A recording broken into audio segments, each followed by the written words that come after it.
Oh, okay. Hi. Hey, what's up? What's up? Not much. Thanks for joining me. Thanks for having me. I realized I had to join. I was like, are they gonna send me an invite? Sorry, I'm still Yeah, learning I the don't know live. how Instagram Live really works. I just know what to do if like someone does a request. So Okay, you're here now. cool, It's cool. okay. Yeah, for sure. Cool. Okay, so before we get started with your interview, I'm gonna do some like housekeeping stuff. Give me a sec. I'm gonna pull up Cool, my. sounds good. Hey, Dr. Draw, what up? What up, LA? Dang, what's up, guys? Whoop whoop. Jeez. Yeah, it's so nice seeing like familiar faces and new faces. It's like Yeah, I feel like this for is the sure. most social interaction I've had in a while. So I feel you. I feel you. This has been okay. my living quarters. For...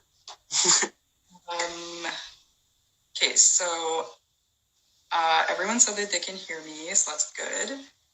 They've been introducing themselves.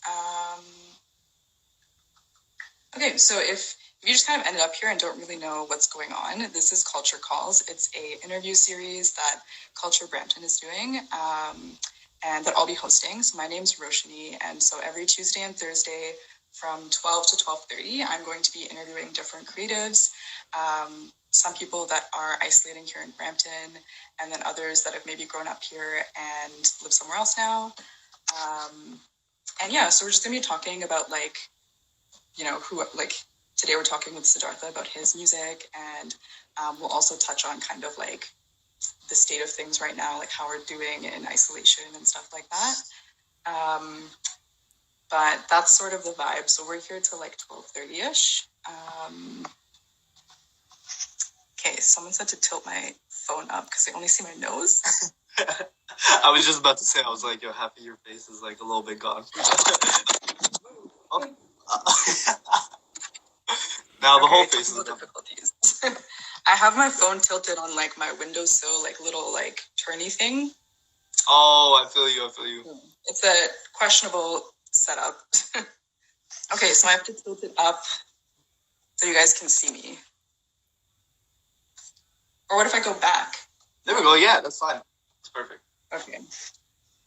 Give me a sec to figure this out. How's this? Yes? Okay, cool. So,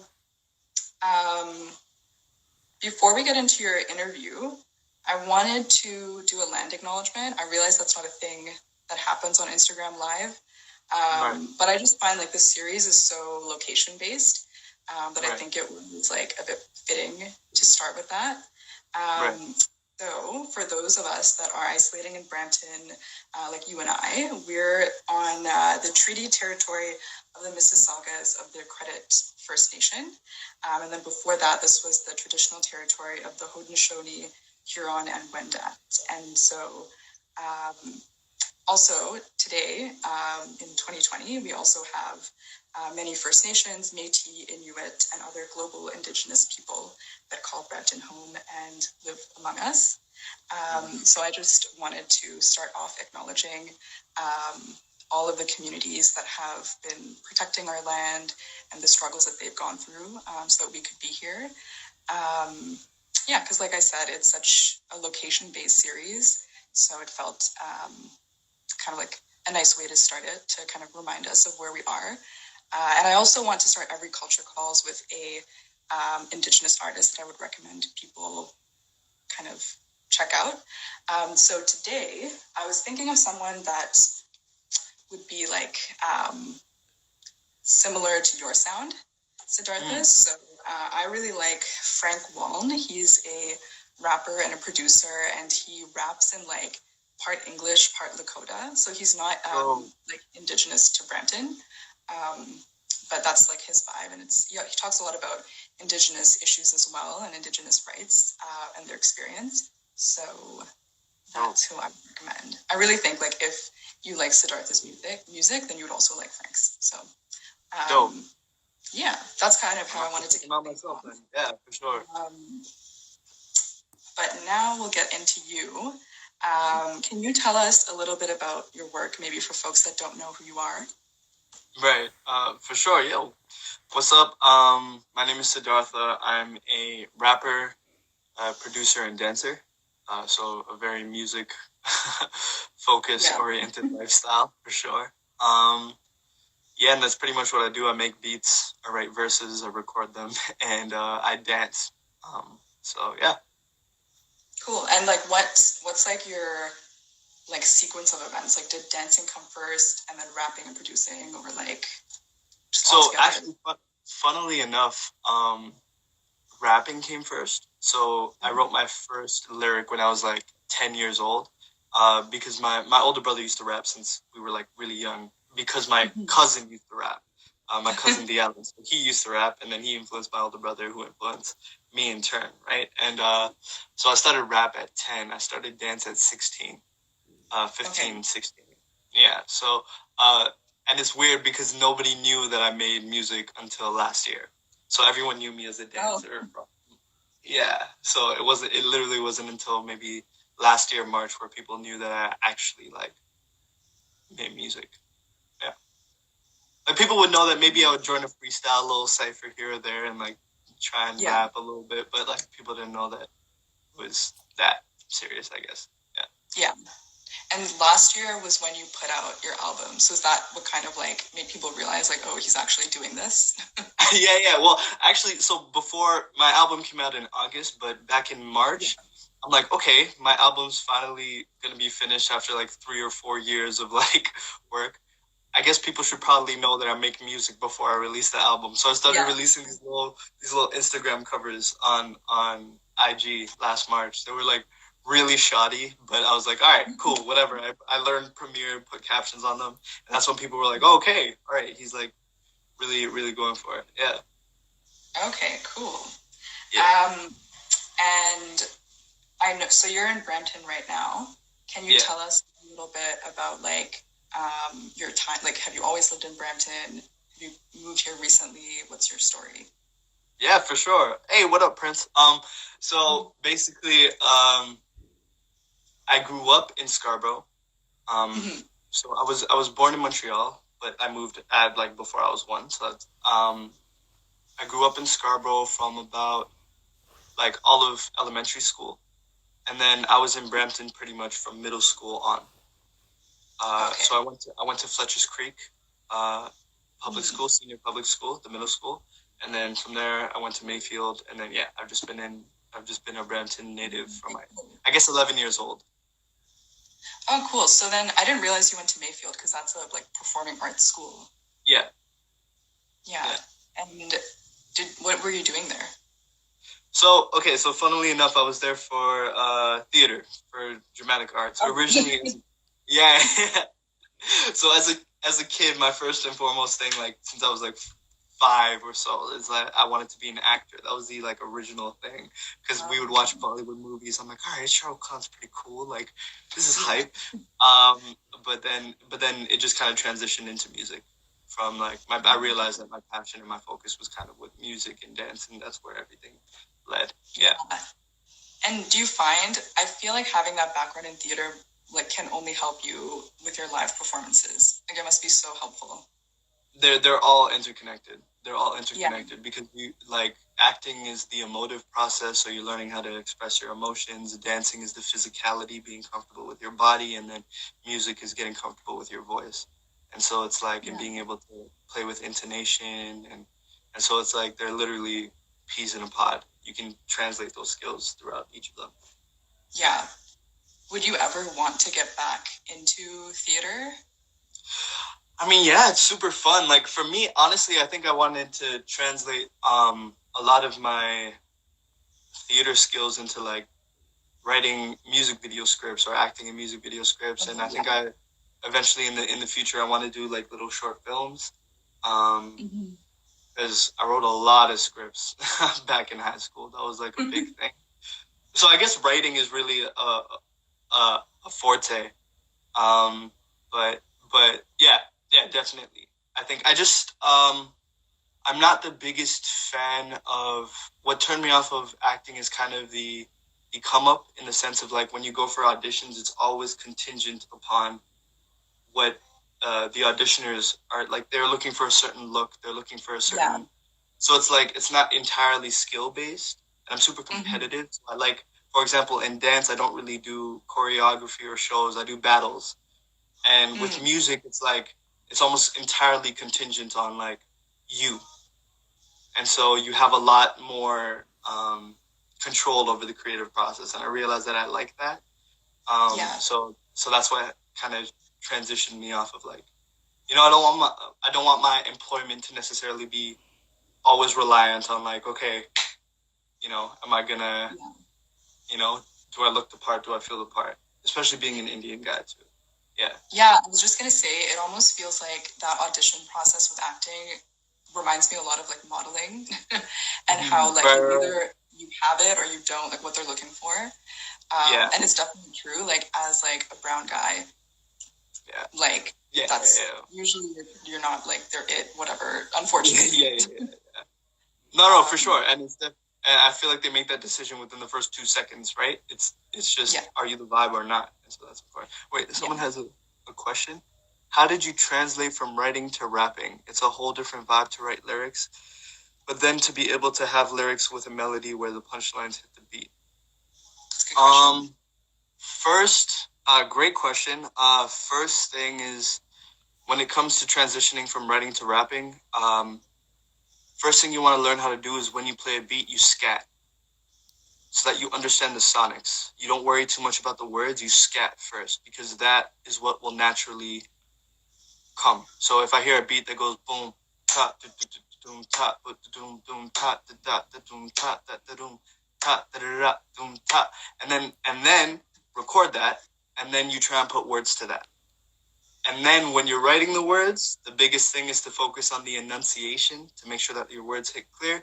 And a good tip for putting your punchlines to the beat is you want to do it at the end of a phrase. So I write my punchlines first. I write the bars first, and then I work backwards. I write the punchline first, and then I build up to it afterwards. So it's like I create the climax or the moral of the story first, and then I build up to it. So I hope that helped. I don't know. There's a little insider thing as to how I approach writing and rapping. I didn't even know that was a thing. Like, I don't know. I just kind of pictured it as like almost like you have like poets that make their poetry, and then like it just, I don't know, somehow becomes like a song. So, yeah.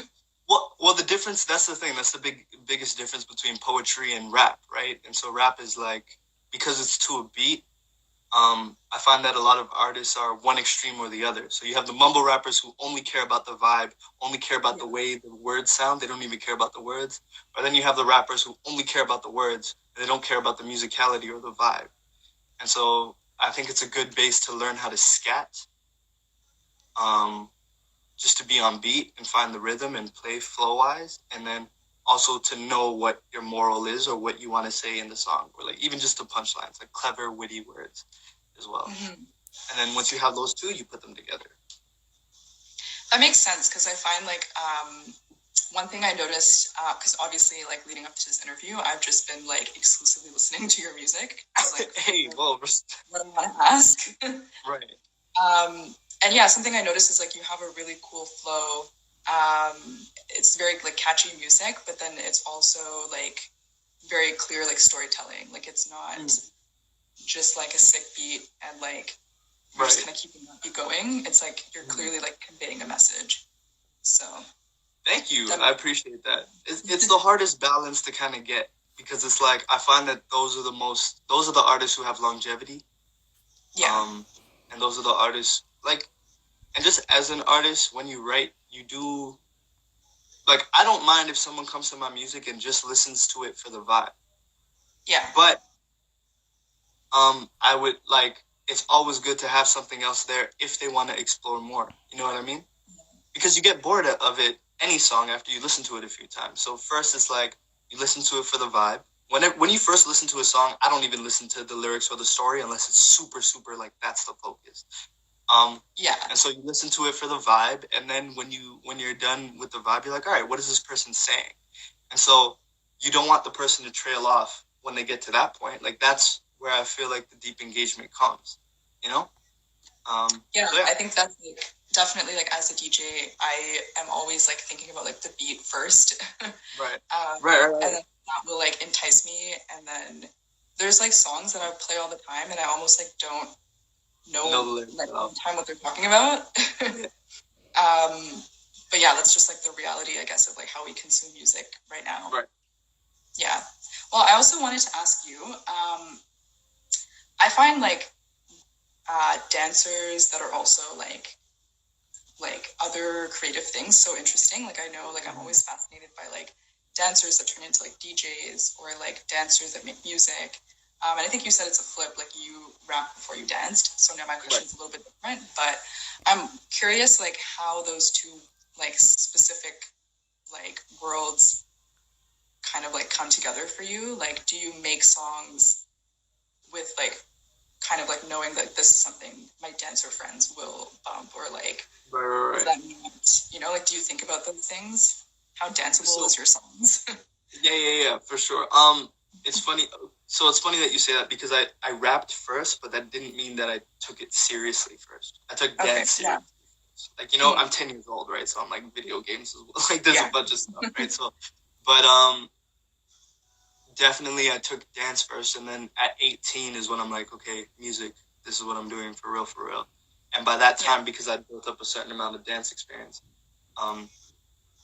nowadays for sure. Like for me, I'm like, the way I write is that I'll write a flow or like a verse, and the moment I stop bopping, I'm like, the moment I stop moving to the verse, it's too long.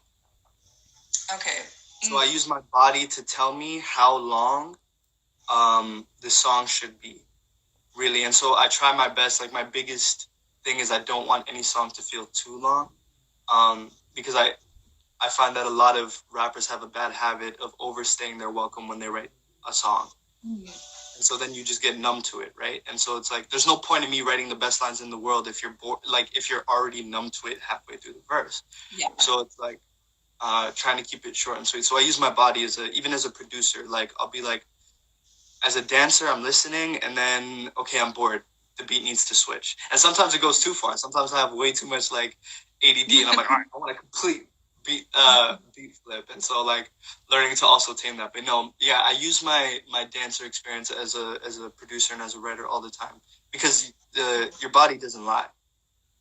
Yeah. Like you can say, oh, like you can get cerebral and start thinking like, oh yeah, but this lyric's really cool and I really like it, and I think people will be really impressed. But at the end of the day, like, okay, now I'm not moving as much, or I'm just bopping for the sake of bopping.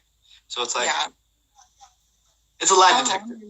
Usually, like I know now it's kind of like a 2-minute song is almost like the norm, or like a 2.5 minute song compared to like 3 years. Do you like, where do you stand on that whole thing? So I actually prefer the shorter songs. I think it's just where the attention span is for everyone, including myself. So I don't try and cater my song length to anybody else but myself. I think that's the first thing, because I think like I'm a consumer just like anybody else. So again, using that bop to figure it out. Mostly my songs end up being in the 2.5 minute range. But I think in terms of song length, if you have something you really want to say, then you do that. And so like if at most though, I'll probably go 4 minutes, 4.5. Yeah. Maybe at most, just because I think that if you think you can always be more concise. So my philosophy when writing is cut out the fluff. If the line doesn't mean something or doesn't sound good, you don't need it.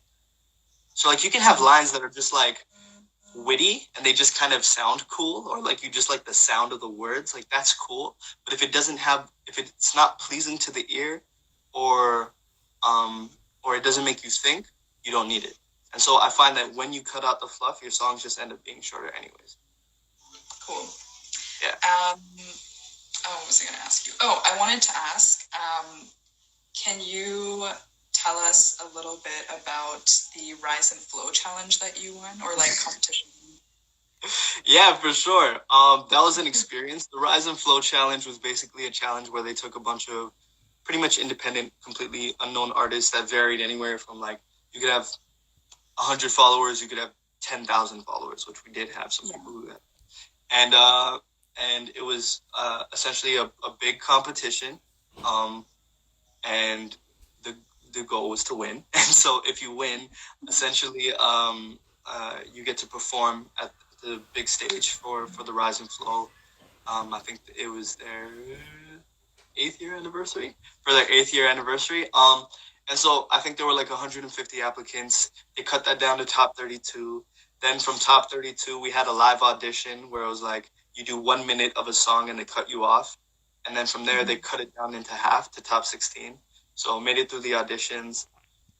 Then after that, there was a social media challenge, which I guess you're aware of course. That like basically it was like who could get the most like comments, engagement on their Rise and Flow page, and then after that was one final live audition, and then the top four were the winners.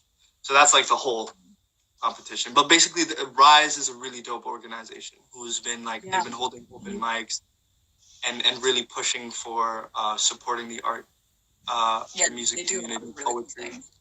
Yeah, so and this was my introduction to them. I actually had no idea about them. I went for the manifesto audition, and one of the judges, Randell, was one of the judges for the manifesto audition. And then after the manifesto audition, he's like, "You should audition for Rise." And I was like, "Oh shoot, I actually already did." Like, I just sent one in. I was in a mode where I'm like looking out to try and find things. So I just found Rise by chance, and then I auditioned and forgot about it. And so that's how I got introduced to the book. Yeah. That's cool. Yeah, that's like funny that you just like kind of like went in there and like won it all in the end. For sure. For sure. Cool. And I think like part of that like winning prize was performing sometime in May. Yeah. Which is obviously not happening. No, definitely. So I wanted to just talk a little bit about like how you're doing in isolation, because I think like when you work so hard for stuff like that and then like just like the most like unexpected thing stops it, it's a lot to do with it. Right. So like, how did that feel to like do all the social media stuff and like all the performing and just beating out like all these different super talented people, and then kind of like, I don't know, like all the reality changes? I mean, to be honest, it didn't really bug me. Like the competition itself was like, again, I'm used to like the dance battle world. So it's like, it was really funny going into the Rise competition because the top 32, top 16, top 8, top 4 format, I'm very familiar with. But all the other artists were like, oh, we're competing with our music. Like we're going head to head. And I mean, like, I just like went to a battle the day before. So I'm like, all right, let's do this. And so like, that experience in itself, I learned so much from and was already so gratifying. And I pushed the envelope that when the quarantine hit, I'm like, it's still something pleasant. And I know Randell, the Rise organization, they still put on. Like they're awesome. So we're still gonna figure things out, and they're still trying to figure things out. So I'm not worried at all. Like, was I looking forward to it? Yeah, because we were supposed to perform with a live band, and like that stuff really has me excited. But I think it'll still happen in the future, and even if not, like I learned a lot, and I got this here. I have this cool little, cool, Rise trophy that I keep on my desk. So, it was cool. In terms of the quarantine in general, it's been a mixed bag. It's been like, it's funny because I'm like, this is my life. Anyways, like I'm either I go to work and then I'm home for the most part, trying to make music, trying to work on dance. Yeah. But I find you're such a like social person though. Like I've met you in person like times, and you're very like, I don't know, like you have great energy. So I feel like it must be weird to like not have anybody to talk to, kind of. It's true. I'm definitely an extrovert. So that's why it's kind of a mixed bag, I think. Because like a lot of my friends are going out to events and socializing and meeting people, not being able to do that has been kind of sucky. But I'm still like FaceTiming, Zooming with people, so we're still finding ways to connect. The other thing is that I feel like in this quarantine, it's almost like the go-to for, I assume all musicians are thinking this right now. They're like, okay, I have to take advantage of this moment. Everyone's at home. Like, I gotta get this done. I gotta get that done. I gotta get that done. So dealing with the anxiety of being at home and then wanting to succeed and thinking that, okay, like, uh, that's been difficult because every once in a while I have like an anxiety attack of like, okay, I gotta make it. How do I do this? How do I get myself together? The positive though is that I definitely feel like I've been productive. Like I finished like at least I think I'm on 12 songs. And so my goal is During to get this to time?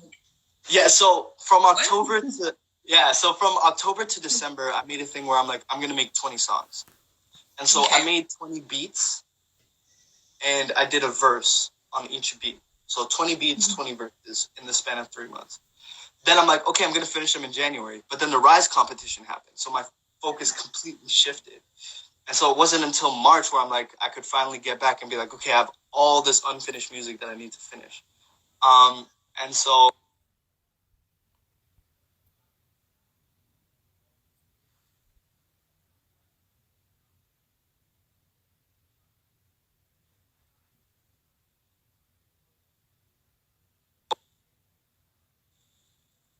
Can you? well, there we go.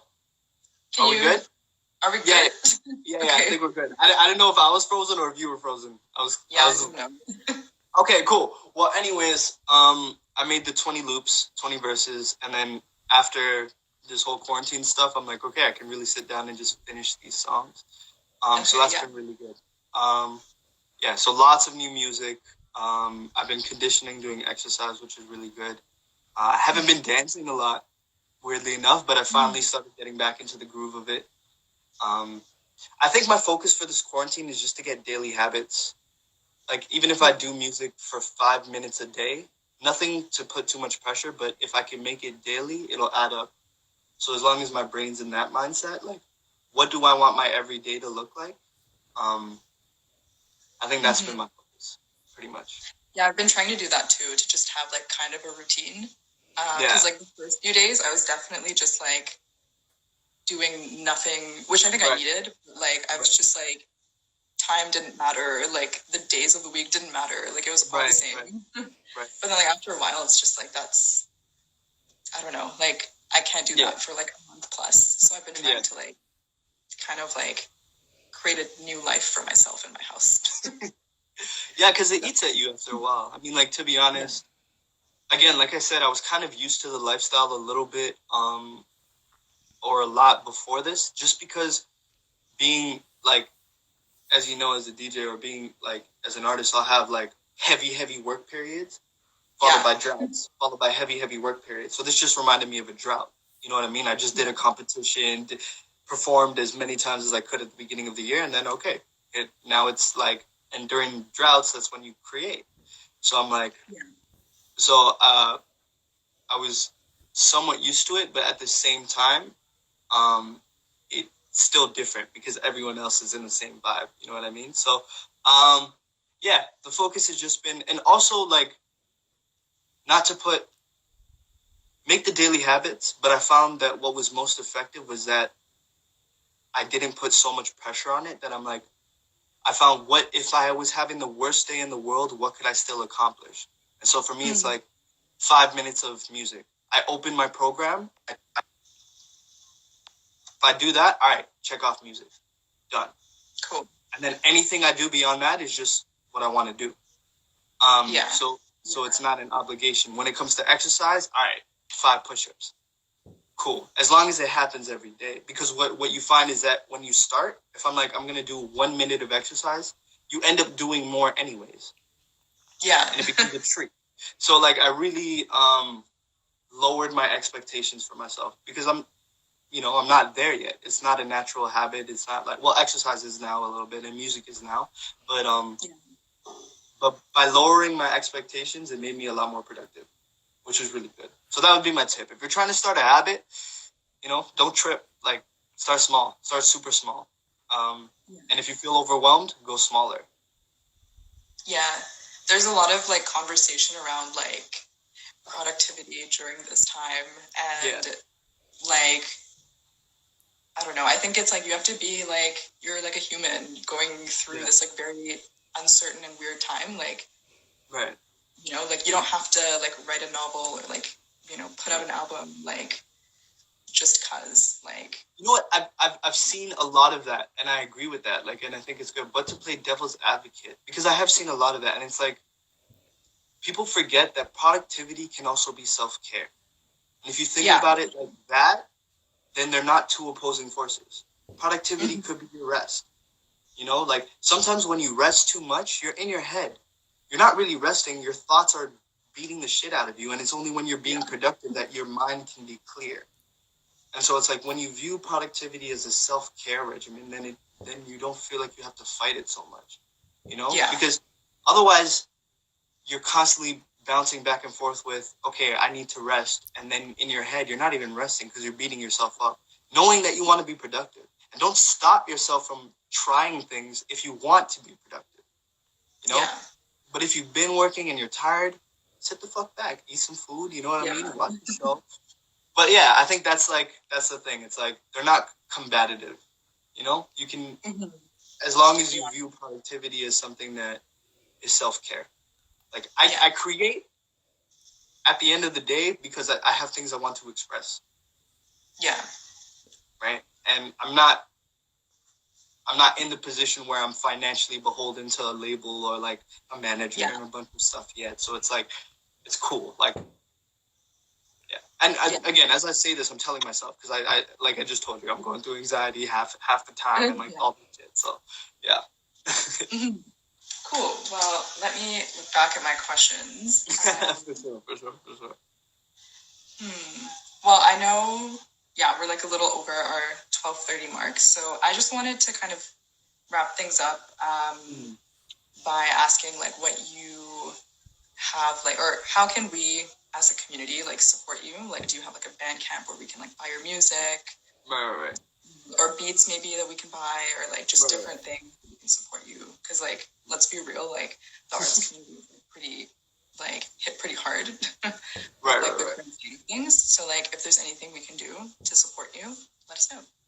Well, thank you very much for asking that question. I mean, first and foremost, my music is available on all streaming platforms. Reflections of a Stranger on Apple Music, Spotify, SoundCloud, anything. So really, I just want you guys to listen to the music. That would be dope. I am starting a Patreon soon. I'm getting it set up, and I'll be releasing a lot of new music. So probably starting in June. Like I said, I'm working on it, and now I'm just gonna release. So when I release new music, stay tuned. Follow me at Siddartha Music. I'm live here, so if you're here, hopefully you've already put that out. And just like hit me up, let me know. Right now I don't have beats for sale. I'm just kind of like I've just been working in house, like just making my own stuff. But don't be afraid to hit me up, collab. Like that's one way. I think the best way we can support right now is just that, because I'm not gonna ask people for money, especially in this time. Like, take care of your finances, but listen to the music. I would appreciate that. And if you have spare finances, when I start my Patreon, I'll hit you up. Sweet. Is there like a song you want to like recommend that people like listen to first if they're like just getting into your music? Ooh, jeez. What are some songs I mess with?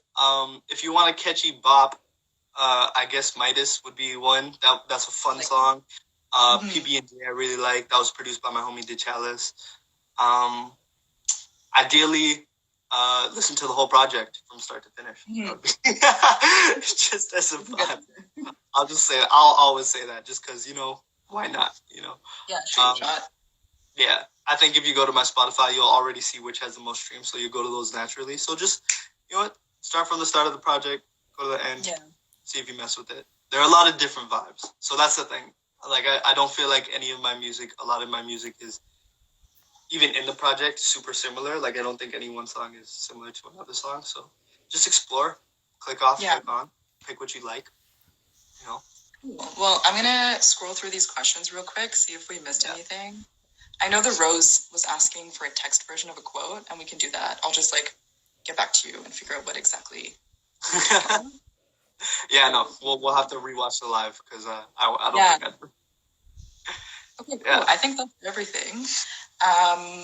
Thank you again for doing this. I know, like, it's almost like kind of a big ask to be like, hey, can you like be on this live and like get out of your pajamas and like just things that are very normal in our usual life have become like big tasks. At least for me, like I like picked out an outfit for the first time in like over a month.